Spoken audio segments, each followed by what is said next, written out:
pues si bien hemos hecho otras lecturas en otros momentos, esta es la primera vez que vamos a grabarlo para YouTube.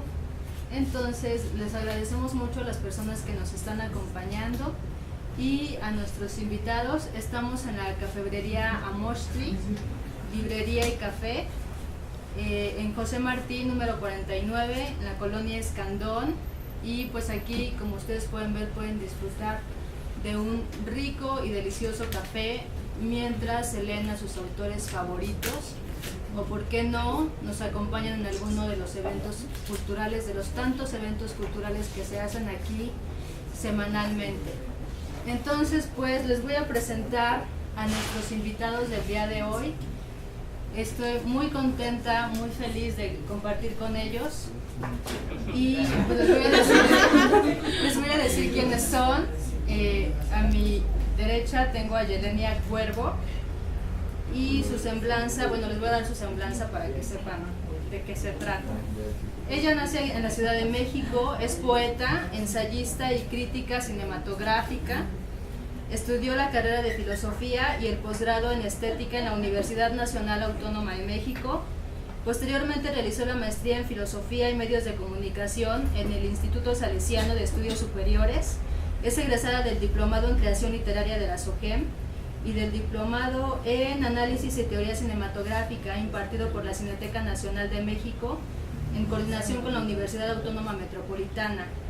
Colaboró en la revista Horizontum con una columna sobre cine. Su obra poética se encuentra en diversas antologías, portales de la web y revistas en línea, es decir, en Letralia, Opción, Radiador y Registro MX.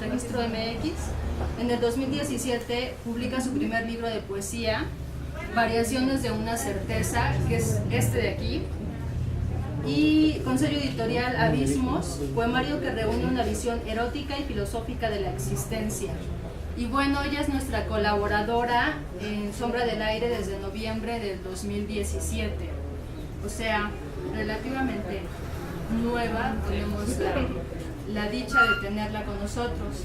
Y de mi lado izquierdo tengo a mi querido colega Guillermo Santana, y bueno, él en el ámbito académico es lingüista por la ENA y maestro en estudios mesoamericanos por la UNAM.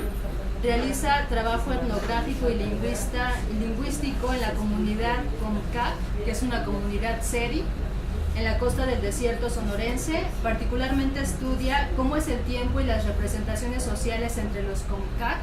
Súper interesante su tema. En 2016 fue galardonado con el Premio de Lingüística Wilberto Jiménez Moreno a la mejor tesis de maestría. En el ámbito literario ha cultivado diversas formas poéticas, tal como el haiku, que creo que es de sus favoritos, y el verso libre, etcétera, etcétera. Me comentaba el otro día que tomó un taller de poesía con José Emilio Pacheco, con el difunto José Emilio Pacheco, y bueno, escribe ensayo habitualmente. Funge además como coeditor en la revista Piedra, Papel y Tijeras, y sus obras, tanto académicas como de creación literaria, se encuentran publicadas en diversos medios impresos y electrónicos. Él colabora en Sombra del Aire desde abril de 2017. Y pues les agradezco muchísimo que estén con nosotros. De verdad, me encanta mucho que estén aquí. Y pues vamos a empezar, para empezar a abrir boca mientras disfrutamos de este delicioso café. Vamos a empezar a platicar un poquito pues sobre la poesía. Yelenia, Guillermo, ¿qué nos pueden platicar? Algo que me llama mucho la atención de ustedes es, y bueno, desde mi propia vivencia lo puedo asumir, hoy en día el poeta no es solo poeta, es además otras cosas, es crítica de cine o filósofa, es lingüista, es, no sé, otras cosas además de poeta. Desde sus experiencias profesionales se me hace bien interesante el origen de la poesía desde la filosofía y luego el origen de la poesía desde la lingüística. Me gustaría que me platicaran un poco sobre eso, nos platicaran sobre eso, y bueno, veremos de ahí qué sale. Yelenia, ¿quieres empezar? Híjoles, bueno, es como toda la historicidad que hay, pero pensemos un poco en la filosofía, como ve a la poesía de alguna forma poco excluida, ¿no? O sea, el inicio, bueno, quizá en estos versos homéricos está presente, pero después con Platón hay una exclusión justamente de la poesía, porque si nos acordamos lo que él plantea en su teoría es que este mundo, como lo vemos, el mundo de los fenómenos, el mundo de la experiencia, pues en realidad es un mundo apariencial. Entonces él considera que hay otro mundo verdadero, que es el mundo de las ideas. Y para él los poetas son imitadores de este mundo de las apariencias. Entonces él considera que en realidad son unos mentirosos. Y como son unos mentirosos, pues decide excluirlos justamente de su sistema de la república. Entonces digamos que con la filosofía empieza un poco mal esta relación con la poesía y este vínculo con la filosofía. Y bueno, van pasando como varias cosas históricas. Quizás voy a hablar de algunos momentos claves donde se puede entender esta relación. Hasta llegar quizás al romanticismo. Digamos que como la filosofía es justamente pues la historia de la racionalidad del ser humano, en realidad pues esta visión de Platón pues se va repitiendo de alguna forma por la concepción que tenemos de una filosofía meramente racional hasta el siglo XVIII con la modernidad, y pues hay una respuesta a la modernidad o una fisura o a lo mejor otra cara de la modernidad, podría ser más adelante el romanticismo, donde ahí lo que vemos ya es una figura del poeta importante o de la poesía importante, porque se está exaltando otra parte que no veíamos en la modernidad, que es justamente la subjetividad, la capacidad de imaginación, la cuestión onírica.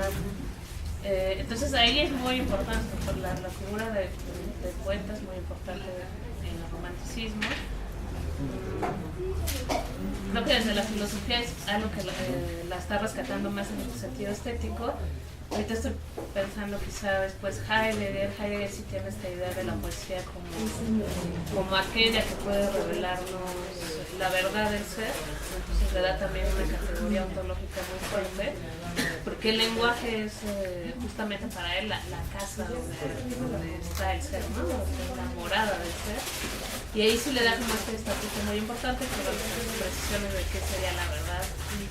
Y entonces muy rápidamente es esto, ¿no? Como una primera aproximación de rechazo platónico por esta racionalidad, donde los poetas mienten, de un romanticismo donde sí hay una importancia a la labor del artista y del poeta, y siglo XX estamos pensando en este Heidegger que sí exalta la visión de la poesía.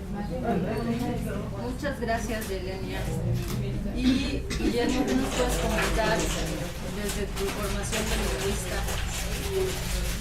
Pues justo me quedé pensando en esta historia, bueno, en esta perspectiva del poeta como mentiroso. En realidad el poeta como mentiroso es ya una metáfora. O sea, ya entramos dentro del mundo poético pensando que el poeta es mentiroso. Y sí, o sea, el poeta es mentiroso, es perloso, inventa mundos, se inventa sueños. Y entonces justamente el poeta es como esta conexión entre cielo, mundo, infierno, a lo mejor incluso entre mundos imaginarios, que los mundos imaginarios también son mentirosos. Entonces el poeta en sí mismo es un mentiroso. ¿Y cuál es el problema de la mentira? O sea, creo que no hay ningún problema en mentir, más bien al contrario, la lengua es mentirosa. ¿Y será que la mentira, perdón que te interrumpa, mejora en cierto modo el mundo en la cuestión de que, bueno, si yo me imagino algo distinto, cuestiono lo que hay en este momento y entonces puedo mejorarlo, o me estoy yendo por otro lado? No, yo creo que sí. O sea, justamente el poeta es mentiroso porque el cerebro es mentiroso. O sea, el cerebro se inventa cosas para estar bien. O sea, tú puedes cambiar el pasado y lo puedes cambiar en la medida en la que recuerdas un pasado. Entonces, no importa si pasó, si en 2007 escribió un libro o si fue en 2008, lo importante es que lo escribí. Y entonces el cerebro justamente se inventa historias y ese tipo de historias son las que aparecen luego en la poesía. O sea, entonces la conexión entre el mundo onírico y los mundos posibles sí es mentirosa porque de por sí la persona es mentirosa, pero no es que sea una cualidad mala, más bien al contrario, la lengua funciona así. O sea, la lengua, por medio de la cual nos comunicamos, nos sirve para inventar situaciones que no existieron, y un libro es eso, es una situación que no existió y nos la hacemos para sentirnos bien, o sí, o la cambiamos. Pero digo, no existió a lo mejor para el lector, ¿no? Exacto, o sea, existió pero para sí alguien existe. y no para el lector. O sea, existe la experiencia del lector, ¿no? claro, O sea, es como... Sí, claro. porque te la inventas Ajá, para hacerla posible, porque las cosas que se dicen existen. claro. Y las que no se dicen simplemente no existen. Por eso si queremos erradicar determinada cosa como el feminismo o como el machismo, hay que dejar de hablar de eso. O sea, en la medida en la que dejes de hablar, deja de existir. Si sigues hablando de esa cosa, va a seguir existiendo. Es una forma de ver el mundo muy interesante. Ahora recuperando esta historia de los inicios, de cómo funciona el contacto o la lingüística con la poesía, yo creo que está desde tiempos inmemoriales. No significa que la lingüística existe desde siempre. La lingüística existe, recientemente, es una ciencia que tiene unos 200 años. Saussure es el padre de la lingüística y es más o menos reciente. Entonces la lingüística no es que exista desde los griegos. No. Existen sí reflexiones acerca de la lengua, es decir, reflexiones metalingüísticas. Y también la poesía existe desde hace muchos siglos. Pero creo que justamente con el estructuralismo, ahora que Yelenia comentaba acerca de estas corrientes, cómo influyen estas corrientes en determinada corriente poética, pues justamente creo que el estructuralismo es el primero que influye de forma clara en la poesía, y creo que tiene por lo menos un trabajo claro que se me hace y representativo. Es el trabajo de Jacobson acerca de los gatos de Saussure. Y Jacobson es lingüista, lo hace con Lévi-Strauss, que es etnólogo. Sí. Entonces creo que es el primero que influye directamente, y justamente la unión entre esos dos, etnología o etnografía más lingüística, como que le dan cierto peso a hablar tanto de simbolismo como de lenguaje, porque están perennemente unidos. Entonces creo que ahí se da como de entrada un primer contacto, pero en principio yo creo que las reflexiones metalingüísticas siempre han estado ahí desde el inicio del lenguaje. Sí, claro. Y pienso Desde que el hombre fue hombre y pudo pienso en Homo reflexionar, sapiens. ¿no? Ajá. Yelenia, en tu experiencia, bueno, ya vimos que en tu formación está el cine, la filosofía, y recientemente acabas de entrar al doctorado de arte contemporáneo. Wow. Entonces, bueno, en esta formación multidisciplinaria, que ciertamente lo es, ¿qué han aportado estas disciplinas a tu quehacer poético? Y viceversa, el quehacer poético o la poesía per se, ¿qué te ha aportado en estas otras facetas tuyas? Sí. Bueno, es que a veces creo que también es como un signo de, tú decías hace rato, ahora el poeta no solo se dedica a ser poeta, sino como parte de la sintomatología de vivir en una posmodernidad, es que somos multitasking, ¿no? Entonces en realidad pero tiene que ver con todo el sistema capitalista que nos exige estar aquí y allá, ¿no? Pues creo que a veces yo sí me observo fragmentaria, ¿no? O sea, es decir, con este ámbito de escritura más académica, a veces más poética, a veces más como en el ámbito del cine.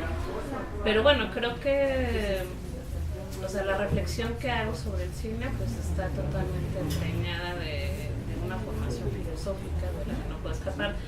Y mi poesía justamente es híbrida, o sea, sí tiene como esa noción de ser muy abstracta, tener ciertas problemáticas filosóficas, y en esa condensación creo que ese diálogo, ¿no?, que yo tengo conmigo sobre mi formación filosófica, pero que sale justamente en mi lenguaje poético. Y bueno, creo que en el cine se ha ido por otros rollos, sí, por la filosofía finalmente, pero ahí creo que me permitiría la poesía, como en este ámbito de la crítica cinematográfica. Pues creo que es un rollo de ritmo, ¿no? O sea, al final sí es como una cuestión de, como diría Tarkovsky, de respiraciones. O sea, cómo ejerces una crítica artística también a través de ciertas respiraciones vitales, ¿no? O sea, lo que me aporta la poesía para la crítica, creo que es ese ritmo de pensamiento y de escritura. Te voy a dar la vuelta un poquito. Yo veo en la cuestión cinematográfica un rollo de imágenes muy cañón. O sea, la imagen en el cine lo es todo. Sí es muy importante la imagen, eso lo tenemos claro. Y en la poesía, bueno, esto es una relación que estoy haciendo desde mi persona y te la estoy poniendo sobre la mesa como experta en cine y como poeta, ¿no? Entonces, en la poesía creo que la imagen también es súper importante, ¿no? Sí. Claro que tenemos imágenes manifiestas desde la lengua, escrita, oral, de la lengua, pues, y tenemos otro lenguaje que es el cine, y tenemos la onda visual, ¿no? Imágenes desde la representación visual.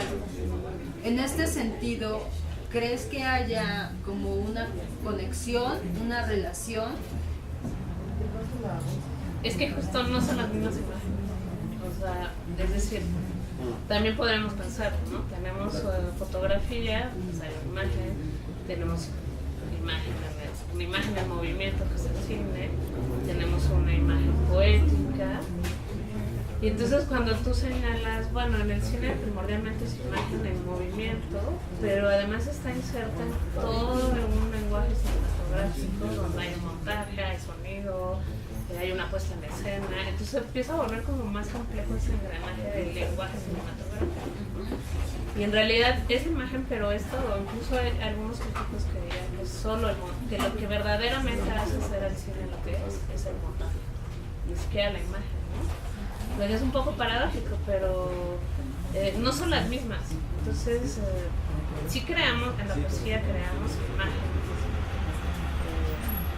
pero no se equipararían a estas imágenes en movimiento del cine que están sustentadas en todo otro lenguaje. Muchas gracias, por tus luces. Y Guillermo, ¿qué le aporta a tus estudios específicos de lenguas vernáculas?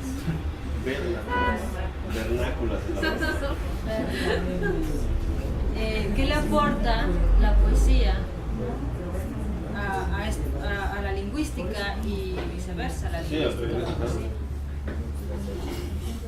nos debería de aportar demasiado, así increíblemente demasiado. O sea, el sistema lingüístico ya es un sistema per se, es un sistema que creamos los individuos de cierta comunidad y justo tiene que ver con el contexto.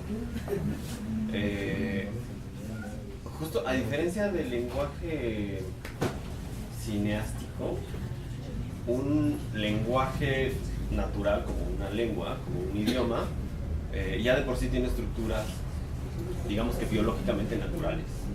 En este sentido ya están metidas en tu sistema de pensamiento, y se trata también de metáforas que uno las utiliza en la vida común y parece como que no son metáforas. O sea, pensemos en algo muy básico como el cuello de la botella. Nadie se pone a pensar que se trata de eso. Sí, una persona. Claro. Pero Ya tenemos asimiladas. sí, y ese tipo de estructuras no son universales, sino son locales que pertenecen a un sistema lingüístico, pero resulta que no nos ponemos a ver otras ventanas conceptuales, los poetas, y esa es una crítica como fuerte al gremio, hacia nuestro gremio poético, que no nos ponemos a ver otros sistemas de pensamiento, a pesar de que a nosotros nos encantan los sistemas de pensamiento. O sea, nos encanta crear mundos a partir de lo que imaginamos, pero ¿qué tal si nos ponemos a ver mundos posibles de otros sistemas, como por ejemplo los guaves, los seris, los triquis, un mazateco, un zapoteco de determinada variante, que ellos ya tienen metáforas en su lenguaje cotidiano que no corresponden a las nuestras? Y muchas veces los poetas nos ponemos así como en entredicho de "oh, se me acabó la inspiración", ¿no? Pues justo, porque no entramos a otros mundos posibles. Y las lenguas vernáculas, o sea, esas 68 variantes lingüísticas que tenemos en México, esas 360 y tantas variedades lenguas lingüísticas, esas 11 familias lingüísticas que sí. tenemos en el país. Es decir, tenemos una riqueza lingüística impresionante en México. No nos ponemos a visualizarlas y a ver realmente esos sistemas conceptuales. Si los empezáramos a ver, entonces encontraríamos cosas como mitos, como estructuras que no habíamos explorado, que si las empezamos a explorar, entonces nos darían muchísima inspiración también. Bien, muchas gracias por pues vamos a leer poesía de Lenia. Bueno, voy a leer uno que en lo personal a mí me gusta mucho, que decía Memo, ¿por qué pones parsimonia primero y después Génesis, no? Porque justamente en ese sistema lógico de pensamiento dice, no puede ser así. Va primero Génesis. Pero quién sabe. Pero aquí va parsimonia, la creación de este mundo posible. Parsimonia. Escribo para no perecer, para labrar sombras donde no existen, como lo hacen los hombres con el yermo espiritual. Escribo para amortajar el corazón de moluscos y de semillas, donde seca ya lo indeseable. Escribo con el cuerpo, con la garganta, con el plexo bestial, con la ruina y el orgullo. Escribo en la oscuridad, en los puertos inconclusos por donde ya nadie pasa. Mi poesía es mi tumba, la que habito con fervor en un vuelo frágil por la madrugada. Es mi rugido amorfo, mi desnudo sintagma, mi duelo y mi partida. No sé para quién escribo, y a pesar de que te he escrito, no escribo para nadie.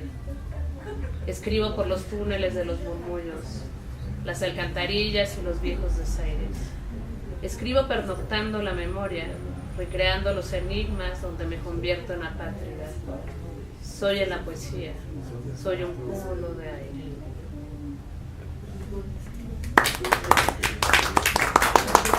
¿Me sigo o no? No, pues yo diría que ya que estamos Ya están acá.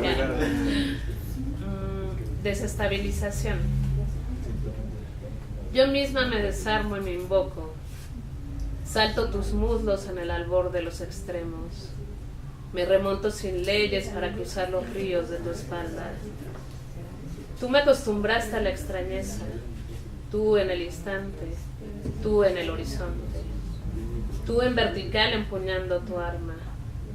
Tendida me ahogo de juicios nuevamente, porque sé de lo infranqueable, del pandemonium, de la serpiente y el mal. Tiro mi puño en combate, mi diestra y mi siniestra en tu dorso sin esperar respuesta. Veo pasar lo irremediable, legiones de insectos en tu mirada. ¿Acaso la permanente impermanencia de las cosas, la sombra y el conjuro, todo el cielo formando grandes nubes?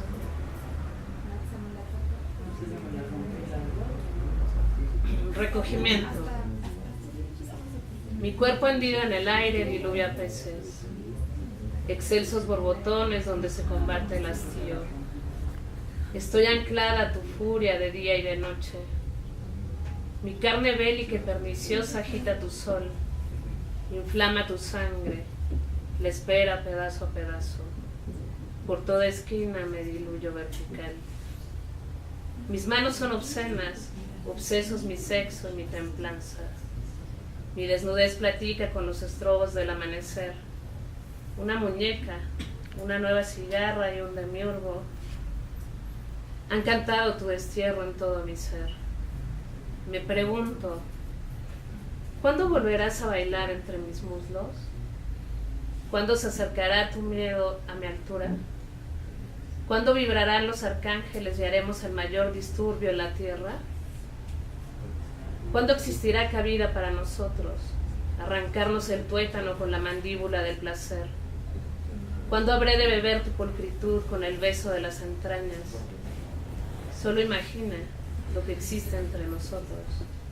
Como un dulce sueño desciendes, me brindas tu poder en un amanecer, en este amanecer.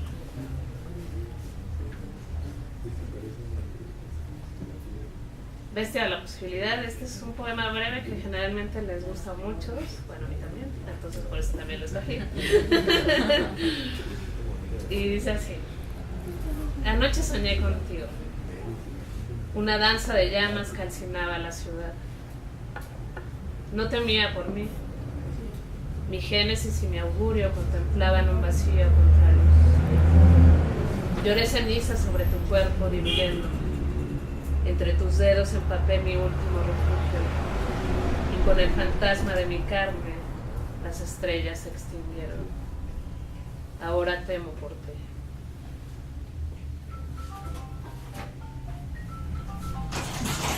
Y se llama Oniria. No alimentaré más las cicatrices que embalsamo.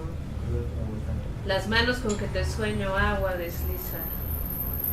Voy a extripar mi colibrí de las sienes y romper las cenizas de hojarasca. Es inútil el anonimato, la discordia, el sentido. He de fraguar tu lienzo en mi cuerpo de ausencia, el amanecer de los noctámbulos, la complicidad que me fue inventada por lo imposible.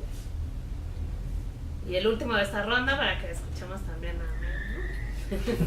Se llama Danza Nocturna. Dancemos en la agitada mar. La espuma virgen amamanta nuestra dermis. El vaivén libera los artilugios, los serviles ojos de fervor mundano. Esta noche serán presas de pirañas. Pero ¿qué importa? Estaremos desnudos, desnudos con la piel cocida de sal, con la fría abertura en el rostro, entre larvas marítimas y blanca arena. Dancemos en la devastadora mar, terminemos con el insulto de la vida. El agua quema nuestro último vestigio de hombres. Estamos solos, tú y yo solos. Inicia la inmensidad en el ocaso. Nuestras prendas se han ido.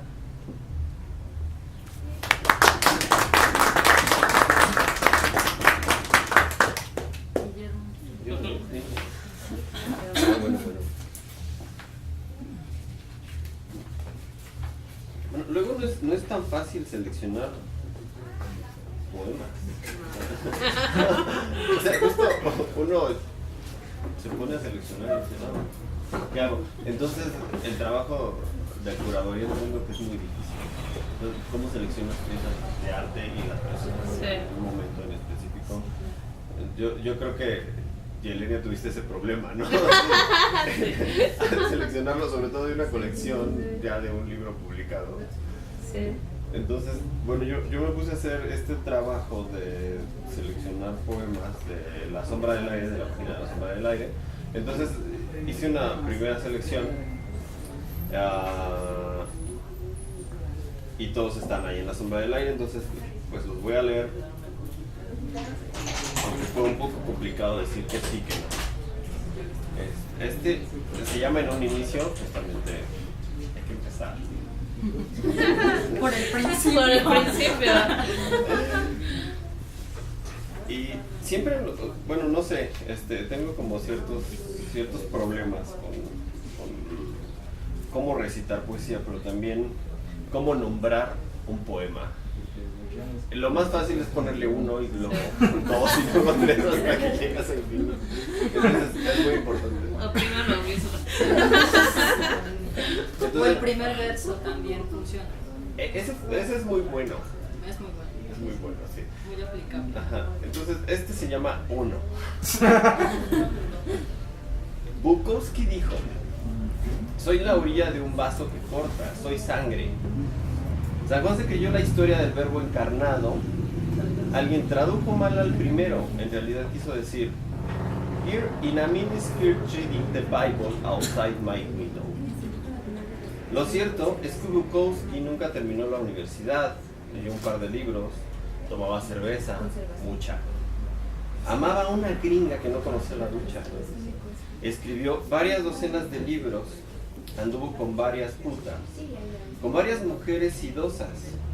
En su tiempo no existía el virus de la monogamia. Nunca iba a la iglesia. Hablaba con Dios acerca del infierno. Entre las pláticas con su esposa no había otra cosa que las vaginas de otras mujeres. Dos. A veces quisiera ser un viejo escritor para el infierno, sexólogo de putas, caminante entre piernas, pero Dios dijo: es tarde. No se tomó el tiempo de crear poetas, sino Bukowski. Hizo también algunos hombres deformes, algunos evangelistas, un toro con barba, un águila ciega, un ángel de metal y un león con miedo. Abrió las manos, se llevó la boca, directamente envasado de un brasier inflable. Dijo: no he creado mucha poesía. Y lanzó las primeras palabras, el primer verso de la Biblia. Y dijo: en un inicio. Este verso lo repitió un loro de forma indefinida y llegó a casi todos los rincones de la tierra. Ese inicio nunca estuvo al alcance de nadie. Nadie supo cómo fue ese principio escrito por un viejo ebrio. Nadie notó que estaba ebrio. Llamó a los poetas, a uno le puso shit. Alguien respondió: bravo, que se llame shit. Alguien más dijo varias palabras modernas: bitch, penis, asco. Finalmente, Dios inventó la palabra más bella: pussy. Un traductor empezó a hacer su trabajo. Les llamó gula, deseo, sexo. Y así se crearon los primeros pecados capitales.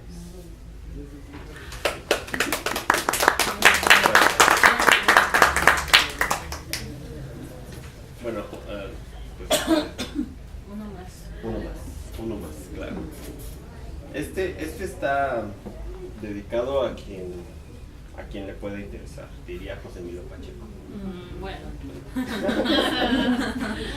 Se lo puede adjudicar quien quiera. Ajá, se llama Noches Perras. Entonces, hay una perra ladrando en la casa. Sus gemidos cruzan varias calles. Al fondo hay 2 o 3 rameras que probablemente también hayan gemido por el mismo motivo que mi perra. Los perros ladridos son el ruido del rotomartillo en los oídos. Cruzan las cortinas, espantan al más perro de los varones. Las muy perras prostitutas hablan el mismo idioma que mi perra. Ladran, lanzan chillidos, saturan los oídos con imposibles palabras.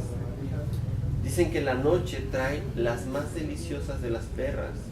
Ellas pueden tener cerca de 50 amantes cada jornada. Mi perra solo me tiene a mí en su perra vida de lazarillo. Come de mi mano croquetas ciertamente costosas. No tengo ni idea de lo que hace en mi ausencia. Extrañarme, soñar que es otra perra, salir quizá del departamento, oler, lamer culos.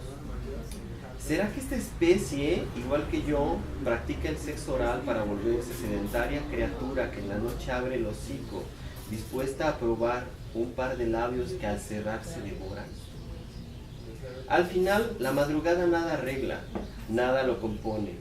Los ladridos siguen en el patio y las perras al fondo de la calle aún esperan otro cliente.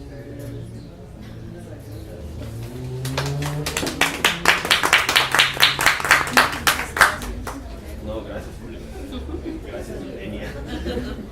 Bueno, y para continuar, pues vamos a seguir platicando de poesía aquí en esta maravillosa cafebrería Mostli, con más de 30 años de tradición, la única librería de barrio. En la Escandón. En la colonia Escandón. Y Yelenia, ¿por qué hay que leer poesía? Buena pregunta. ¿Por qué no? ¿Por qué hay que leer poesía? O sea, creo que lo que te da la poesía es justamente, la poesía para mí está más ligada con cuestiones está más emparentada a la música y a la pintura. O sea, creo que justamente, o al menos el ejercicio que yo hago de la poesía, o el tipo de poesía que me gusta leer, está más emparentado con, cuando la lees, justamente estás más en pendiente de esa cadencia que te está otorgando el texto, ese movimiento interior, o sea, justamente que te remueva algo, y habría que leerlo eso, y porque te da instantes, o sea, por eso yo está como más emparentado a la pintura que te da el instante en su totalidad. Entonces creo que habría que leer poesía para tener este ritmo, para ser movido existencialmente y para tener instantes, ¿no? Que nos dan que pensar, que nos dan que sentir y que incluso nos hacen la vida como más agradable, y por ese placer de llevarlo a cabo. Guillermo, ¿por qué hay que leer poesía?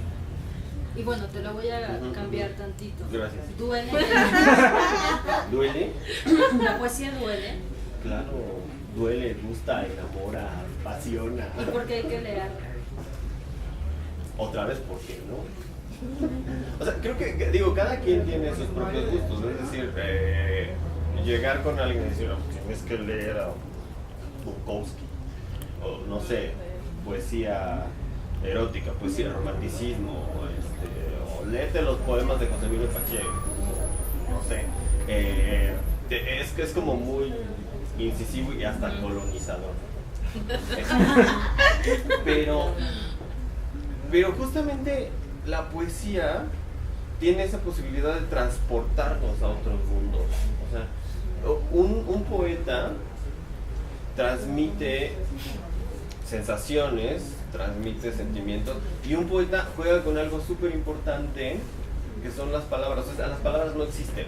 Una palabra es una emisión, y luego esa emisión se vuelve onda sonora. Esa onda sonora llega al oído. O sea, no existen las palabras. En el oído pasa por el tabique, y luego el tabique se vuelve, no sé qué es, pero es... Bueno, pero esa emisión te decir, lleva a algo, a sí, una imagen. Exactamente, que justo Yelenia ya nos habló mucho de imágenes, y entonces lo que evoca en la cabeza, esas cosas que no existen, evocan en la cabeza algo, y son imágenes. No creo que haya una especie capaz de crear poesía, y no estoy diciendo que otras especies no creen mundos posibles, puede ser que sí. Lo que pasa es que no conocemos los sistemas de pensamiento de otras especies, Sí.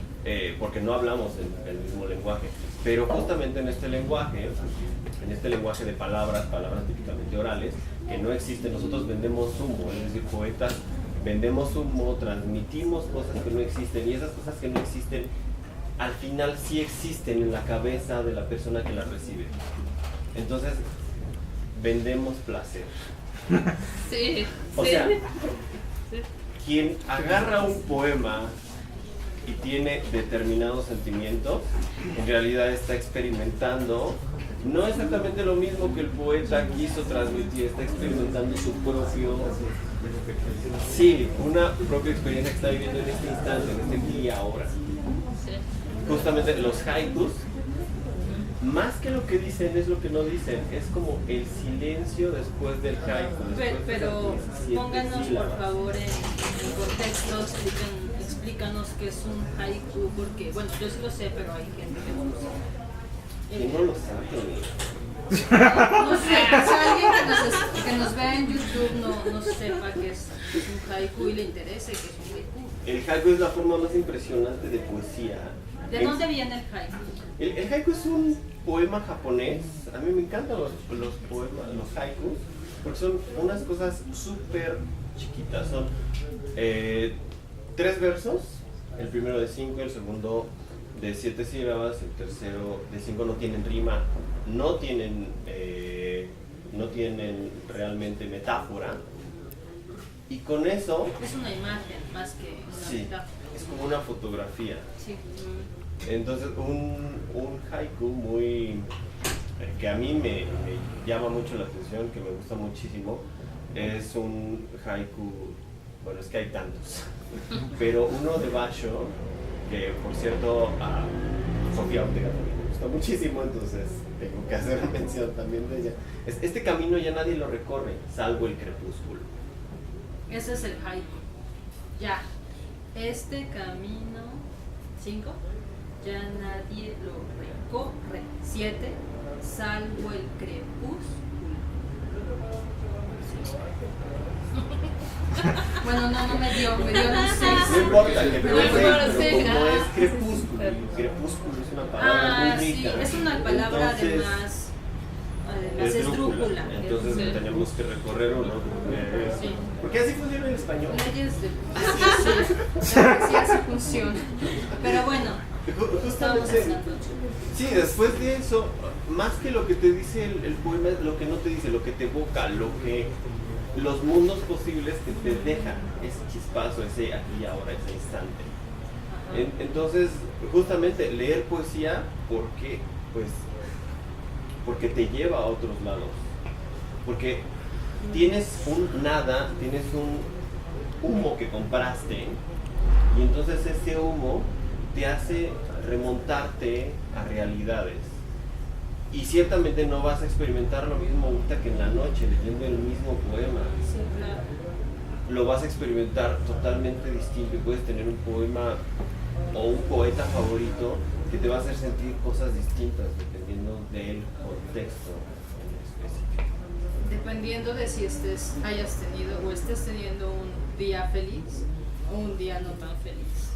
Y si no dependiendo de 1000 factores más, ¿no? Y si no tienes ese día feliz, entonces pues vete a Petrarca y vas a tener un día feliz. Una noche feliz. Yelenia, bueno, además de leer a los poetas de Sombra del Aire, que tenemos un montón, bueno, varios, estamos festejando nuestro 7º aniversario y somos muy felices. En 2011 empezamos.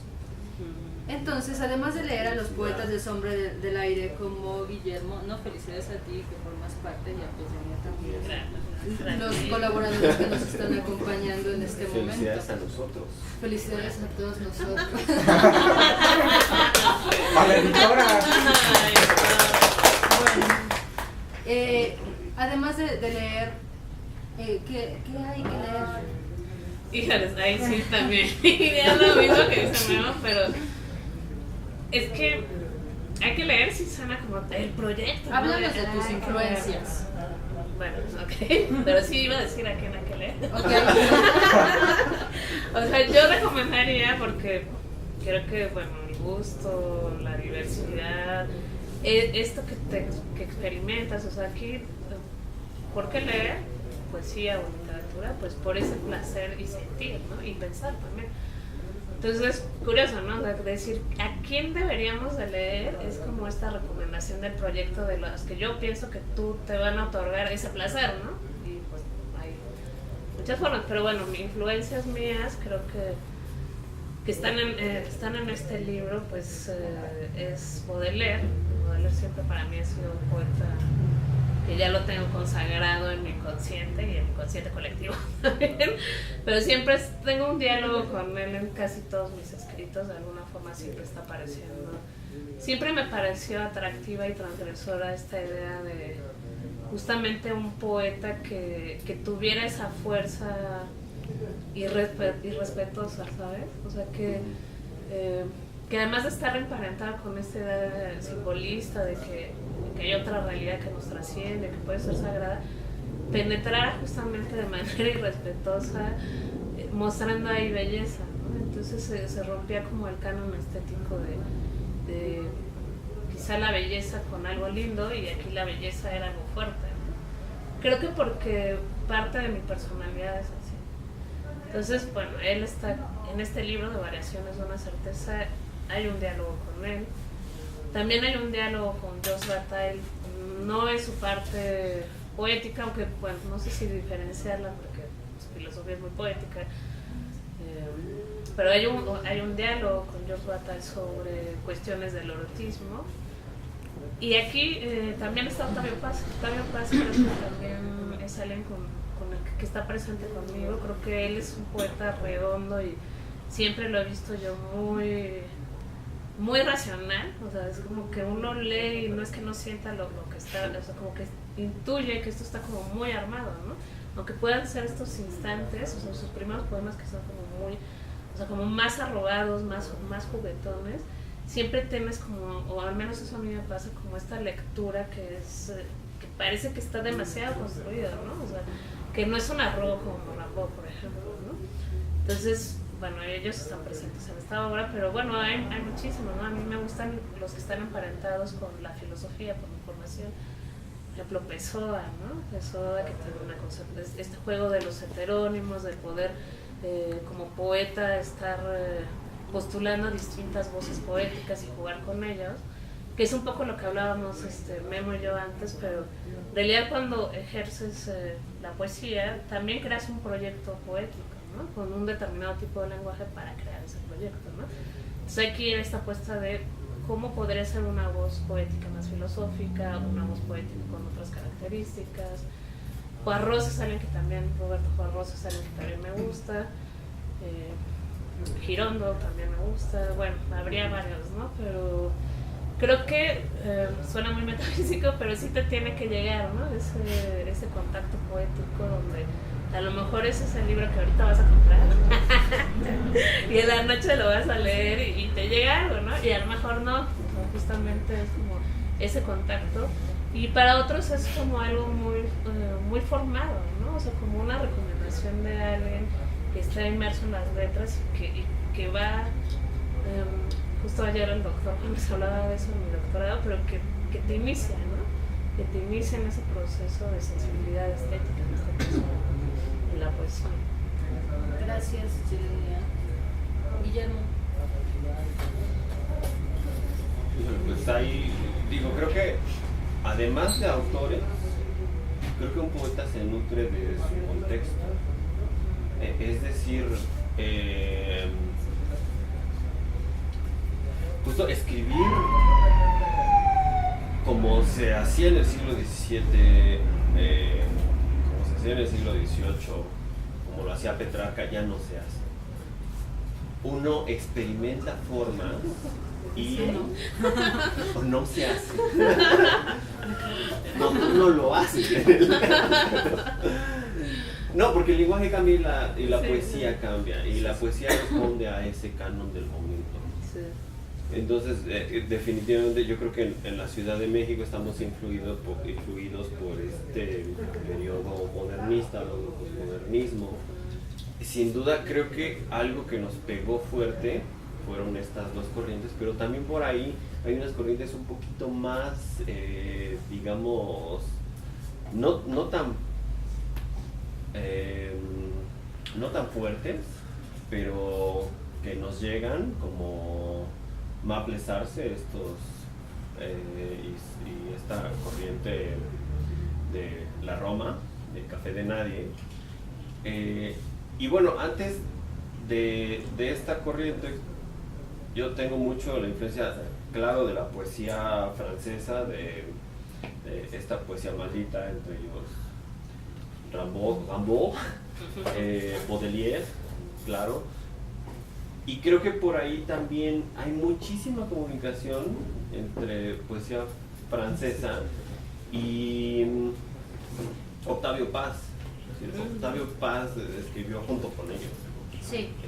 Entonces, es decir, estamos en un mundo de cosmopolíticas en el que no nada más son corrientes, sino también son otras fuerzas que influyen para que escribamos de determinada forma. La misma Revolución Mexicana nos influyó muchísimo. Hay toda una corriente de literatura alrededor de la Revolución Mexicana. Y eso nos influye, no nada más en el lenguaje, sino en las figuras que traemos ya, es decir, la delita, ¿no? Sí, en nuestras construcciones. La Biblia, cómo nos pega la Biblia a los escritores mexicanos. Claro. Y entonces uno se la pasa escribiendo de San Juan. Tiene todo Y que del ver con nuestra cultura Y del Génesis, católica, ¿no? apostólica, Y romana. totalmente. Sí, romana, aunque uno no haya ido nunca a Roma, pero tenemos un... Sí, claro. Mamá me fascina. Bueno, para continuar, me gustaría ya, pues, que las personas que nos están acompañando muy amable y felizmente, pues se integraran a esta charla con observaciones o preguntas. Sí. Fernanda, ¿sí? Sí, pues mi duda es en cuanto pues a la manera en la que se escribe ahora actualmente, como que siento que con todas estas nuevas generaciones de, pues sí, o sea, como ustedes decían, es muy, pues ha cambiado los tiempos, la manera en la que la gente ve, o sea, la perspectiva de ver la vida pues es muy diferente, ¿no? Entonces no sé si ahora con todos estos nuevos cambios y todas estas cosas que han pasado, pues es importante como hacer un cambio en la poesía para, no sé, como que es que yo no sé si es desde mi perspectiva, pero pues no sé si, o sea, sea como importante que haya un cambio en la manera de escribir la poesía como para remontarla más a, o no sé, como contextualizarla o ¿qué opinan ustedes? Pues yo creo que, bueno, obvio por como cuestiones históricas, pues va cambiando las formas del ejercicio y de la técnica de hacer poesía, ¿no? Entonces de tener una poesía muy rimada en muchos siglos, hasta mucho después aparece el verso libre, que empieza a ser como un canon estético para la poesía. Y por ejemplo, si pensamos muy desde la posmodernidad de épocas actuales, narrativas transmedia y literaturas digitales, o emojis, o sea, realmente creo que sí estamos, o sea, desde esa visión de la posmodernidad, primera, o sea, hay como esta postura teórica de la posmodernidad donde todo es válido, ¿no? Entonces, si todo es válido, pues todos somos poetas, ¿no? Todos somos poetas, entonces todos vamos a subir nuestro verso por nuestras redes sociales y estamos ejerciendo esa escritura, ¿no? Por otro lado, creo que el diálogo, o sea, en esta época contemporánea, es justamente con esas plataformas digitales que nos deberían de permitir otras experiencias estéticas como lectores y como creadores. Entonces, tanto como legitimizar un rumbo, o sea, de cómo debería de ser o cómo debería de escribirse, creo que es este diálogo que se está teniendo, ¿no? Y entonces, pues ahora, en efecto, ¿no? Nos emocionan los emojis, justamente porque pues son como este signo semiótico que sí nos está comunicando algo y que pues podemos armar un poema y entender algo y entonces es como, está cambiando, ¿no? O sea, podríamos ser muy prejuiciosos al respecto o dejarnos en este libre rumbo de la posmodernidad, pero creo que el diálogo debe ser eso, ¿no? Cómo estamos creando con estas plataformas, estos nuevos artefactos, qué pasa cuando combinamos justamente palabras y un GIF, o sea, qué pasa si intervenimos un poema con un video, o sea, cómo está cambiando nuestra experiencia como lectores de poesía y como nuestra experiencia como creadores de poesía. ¿Quieres agregar algo, mamá? No. ¿Alguien tiene otra pregunta? ¿O un comentario? ¿No? Bueno, yo ahorita que estaban comentando acerca de por qué leer, estoy muy de acuerdo con la parte que comentan, pero también creo que si lo quisiéramos ver desde un punto de vista práctico, o quizás mercantilista, capitalista, decir, pues simplemente porque leer te va a ampliar el horizonte y te va a hacer ganar más dinero en cualquier ámbito que estés. Pero leer poesía, ¿crees que te Sí, haga ganar? definitivamente. ¿Por qué? Porque amplía tu imaginación. Y hoy en día los empleos, no sé si todos, pero sí una gran mayoría, el que piensa más, el que tiene más imaginación, es el que va a ganar más. Qué Entonces, interesante punto de vista. yo siempre he creído que bueno, sí, la poesía, la literatura, pues da una gran belleza, definitivamente.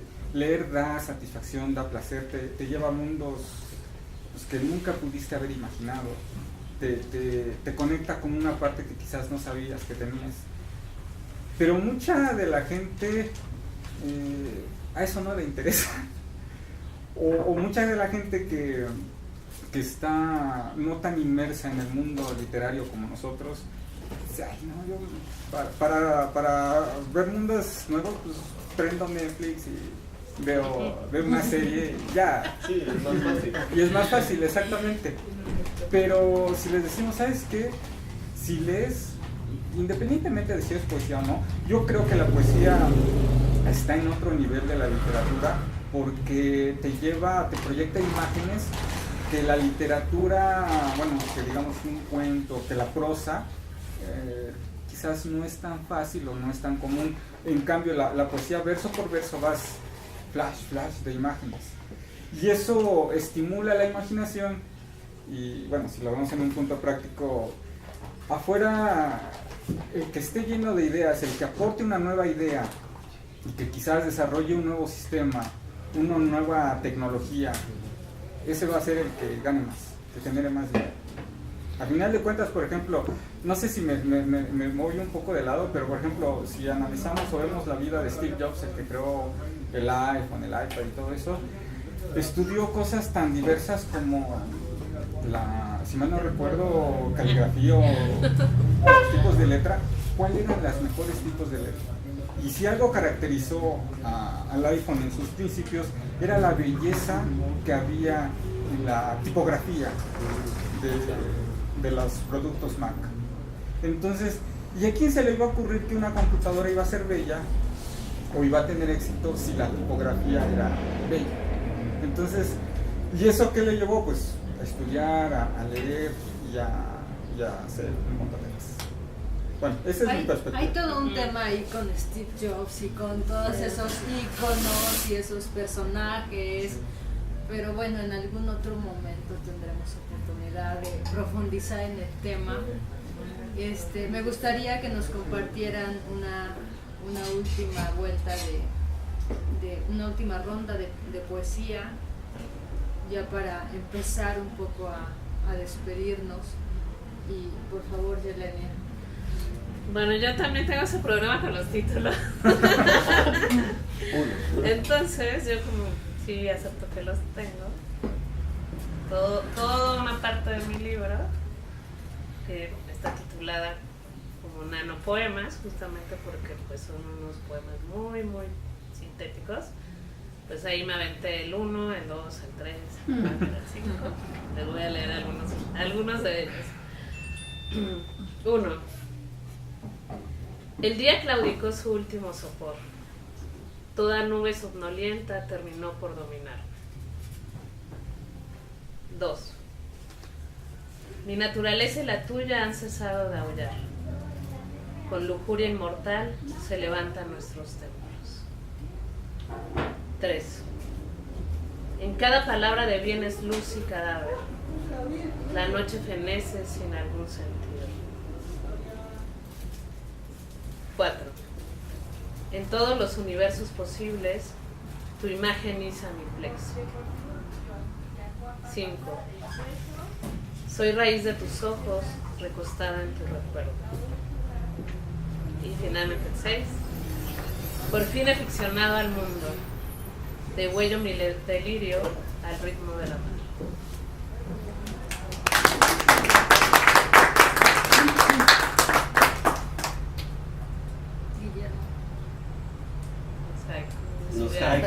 los haikus. Pues justo me quedé pensando muchísimo en el debate que nos plantean acerca de el mundo económico que nos ofrece la literatura. O sea, de una forma práctica la literatura no te trae beneficios económicos. De una forma, digamos, tangencial, sí. Pero conozco personas que escriben poesía y ganan dinero escribiendo poesía, o sea, viven de escribir poesía. Poetas profesionales, no sería como el término. Entonces nada más quería como cerrar esa parte. Y los que no ganan dinero no son profesionales. Los que no ganamos dinero con poesía somos pobres. Somos unos pobres poetas. Poetas pobres. Bueno, no sé. Hay todo un tema que podemos ahí empezar a... Sí, claro. Para la siguiente lectura, sí, podríamos armar algo así. Sí, sería muy interesante ver como estas fuerzas que influyen en la poesía actual y económica. Algo así como economía de la poesía. Economía del lenguaje. Cómo hacerse rico escribiendo poesía. Vamos a hacer en 7 pasos. ¿Dónde se toma el curso? O podemos armar un curso, ¿no? Y nos hacemos ricos dando el curso de cómo hacerse rico escribiendo poesía. ¿No? Puede ser. Está bien. Sí, Me invitan. Pues, sí. justo ahora en esta, digamos, vertientes, estos son poemas más o menos recientes que he escrito tal vez en los últimos 12 meses. Son un par de poemas, uno que se llama Introducción a la Biología y otro es Calentamiento Global. Justamente estoy jugando con estos dos elementos porque me parecen muy actuales, que entran como en el diálogo con otras áreas. Pues ahí va. El de Introducción a la Biología. El amor, del que hablan tantos poemas, tantos poetas, seguro que no existe. Debe ser una malformación craneana. Una lagartija caminando debajo de las costillas. Una mariposa en la boca. Gusanos saliendo de las fosas nasales, acurrucándose debajo de la lengua. Una jauría de perros en medio de la cama, recostados con una perra, también en brama. Todo lo que es el amor y todo lo que exige es una cicatriz que empieza donde el bosque empieza, en sus abismos debajo del abdomen, en sus cavidades técnicamente indescifrables. Un estupor de hormigas caminando a ritmo desesperado, una aceleración de un colibrí, el colibrí mismo, sus colores deseando salir en un orgasmo, su pico dentro de la flor, su larga lengua codificando el ADN de la planta, plantando el mismo semen, su semilla acelerada, que no busca simplemente anidar el pistilo, mojar su lengua en la profundidad oscura de la rosa. No, no es eso, es el principio de la biología, una necesidad impetuosa atravesando el sistema límbico. Y me he hecho de calentamiento. Sí. Calentamiento global. No es para... Bueno, ya.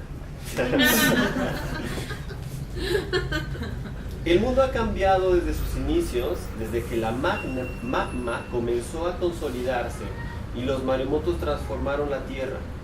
Las montañas crecieron desentendidamente. Animales marinos cambiaron su estructura ósea.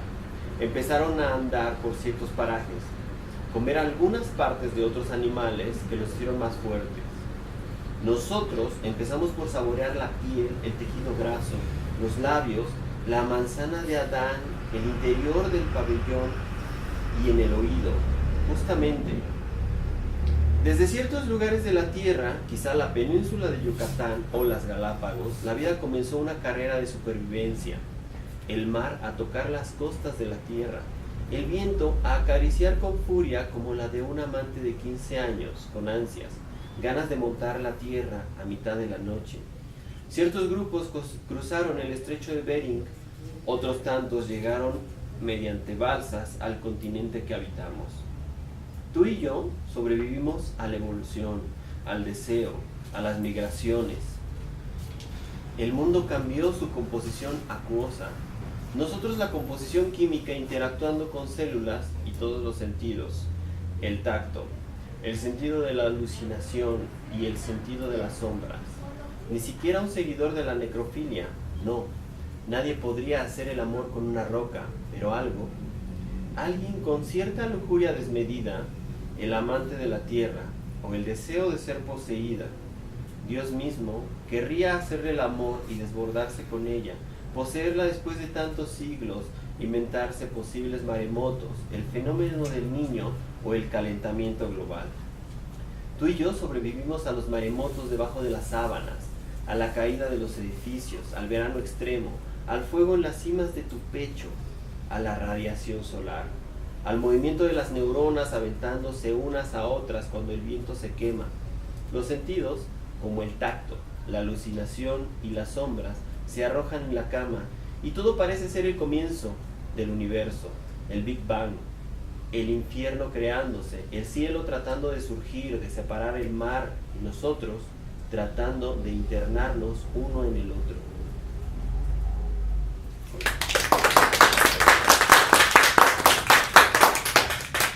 Muchas gracias, colego. No, gracias. Voy a cerrar con esta pregunta.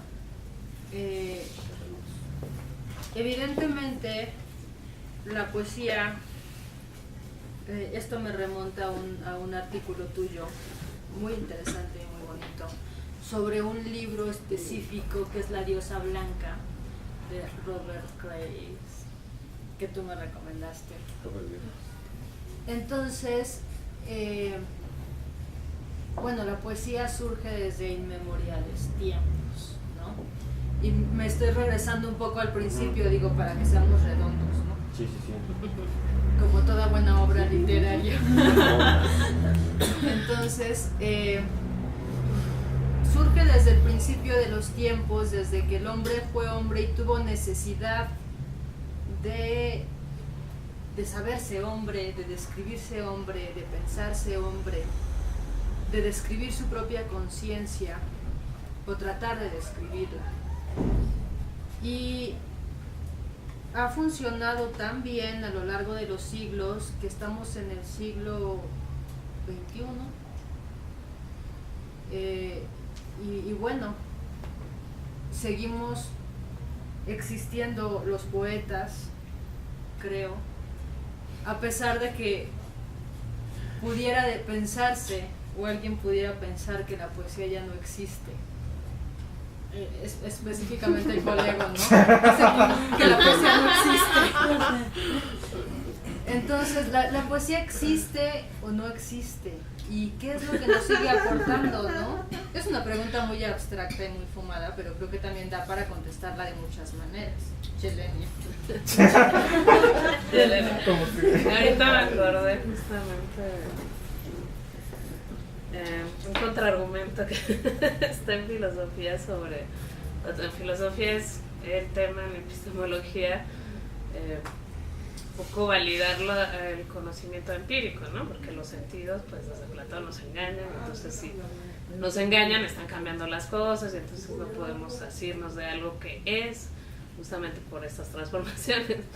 Entonces en este sentido había una demostración de algo así, la poesía existe y la demostración sería sí, existe, ¿no? O sea, justamente en esa validez empírica. Guillermo, ¿quieres? No, pues el agregar empirismo algo? nos ha ganado la carrera. El empirismo dice sí existe. Diría, la poesía justo existe no como la hemos concebido siempre. O sea, la poesía es contexto, los sentimientos que evoca un poema son también parte del contexto, son totalmente contextuales y tangenciales dependiendo de un momento en específico. pero creo que un poema por un poema no es tanto. O sea, un poema te evoca historias y esas historias es por lo que vivimos los poetas. Para contar historias, para vivirlas, para recrearlas. Entonces, no creo que los poemas existan en el sentido, por ejemplo, de Miguel Hernández, de escribir 8 poemas aislados. Ahora la poesía ya no es solamente un poema, ya es una historia entrelazada. En este sentido, justamente lo que te podría evocar en la actualidad un poema no es nada más un papel con palabras que tampoco existen, sino la historia que sí existe. Y entonces ahí sí nos remontamos a los mundos platónicos, porque los mundos existen en la medida en la que los experimentas. Y entonces justamente eso te deja la poesía, pero no me refiero a un solo poema, a un poema aislado. El poema aislado no está realmente ahí, sino está anclado a un montón de relaciones. Es decir, el calentamiento global está anclado justo a pensar en cómo se cambia el mundo, cómo está cambiando también nuestra composición, y luego los múltiples significados que uno le puede evocar dependiendo de la persona y de la cultura. Entonces eso es lo que existe.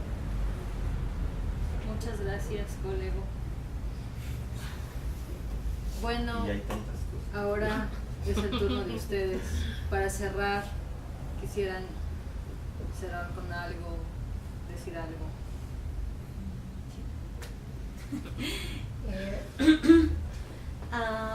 Bueno, es la misma pregunta para los dos, hablando en esta cuestión de la epistemología. Cuando presentaron a la poeta Yelenia, comentaron que su libro también habla sobre erotismo. En la presentación de Guillermo no fue así, sin embargo, lo hemos escuchado. Muy erótico. Así es. Para ustedes, para cada uno de ustedes, ¿qué es el erotismo? Justamente la cuestión de las definiciones luego es complicada. Sí, pero ¿para qué? Porque pueden cambiar cada paso, ¿no? Por ejemplo, diccionarios para los lingüistas son muy problemáticos, porque se pone una definición y luego parece como que esa ya es inamovible. Sin embargo, las definiciones y los conceptos son altamente cambiables, y tan altamente cambiables que dependen incluso de la intención con la que lo digamos. Pienso en los monólogos de la vagina, que hay una parte en la que dicen, por favor repitan vagina, y entonces ahí está el auditorio, vagina. Y entonces termina diciendo la persona que en ese momento está diciendo el monólogo, nunca se dice con la intención que uno quiere. Entonces, por eso es que los conceptos son altamente cambiables, ¿no? Entonces, el erotismo, más que definirlo, es un recurso muy importante para la poesía, porque nos da el chance, nos da el permiso de abrir esa puerta que justamente no abriríamos a veces en un lenguaje cotidiano. A veces no es tan fácil hablar del erotismo en una plática cotidiana. Con mi mamá no es fácil hablar del erotismo. Con los amigos. Pero si le pones las palabras a un poema, unas palabras eróticas, y entonces empiezas a transformar, y entonces empiezas a llevar ese mundo posible al mundo del erotismo, entonces ya es más fácil. Justamente yo lo vería más como herramienta contextual de la que nos hacemos portadores los poetas, y entonces es fácil llevarlo a ese mundo, porque además es un mundo onírico, el mundo del erotismo. Y qué bonito mundo. Muy bonito. Quizá estamos con eso, ¿no? Pues yo diría que es una práctica existencial que nos atemoriza, porque ahí justamente se crea un vínculo de afectación a un cuerpo o a unos cuerpos, y entonces genera como una situación de apertura, ¿no? O sea, entonces estos afectos, en ese sentido de que creas una reacción en el otro o en los otros, pues es algo que atemoriza, ¿no? Porque ves esa posibilidad y esa potencia y esa fuerza de afectación y de ser afectado. En términos de literatura, pues sí coincido con Memo, que es como también esta forma de afectación, pero para un lector.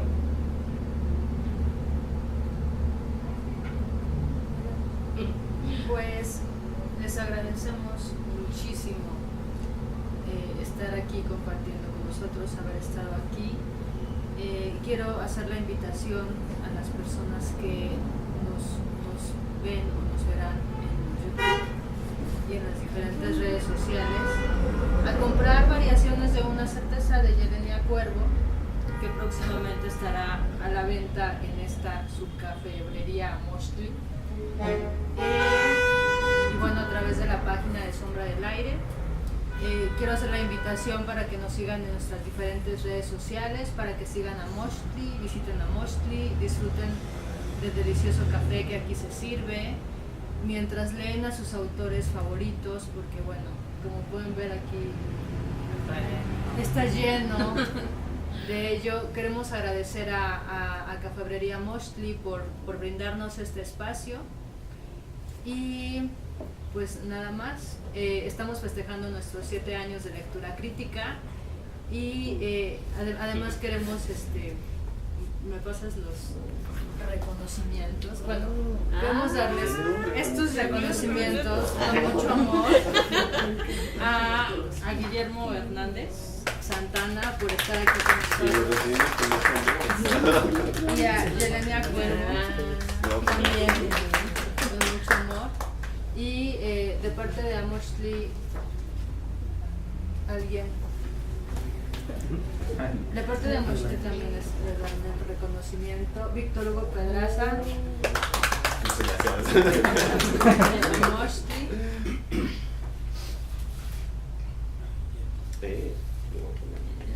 Qué bonito. Gracias. Con flores.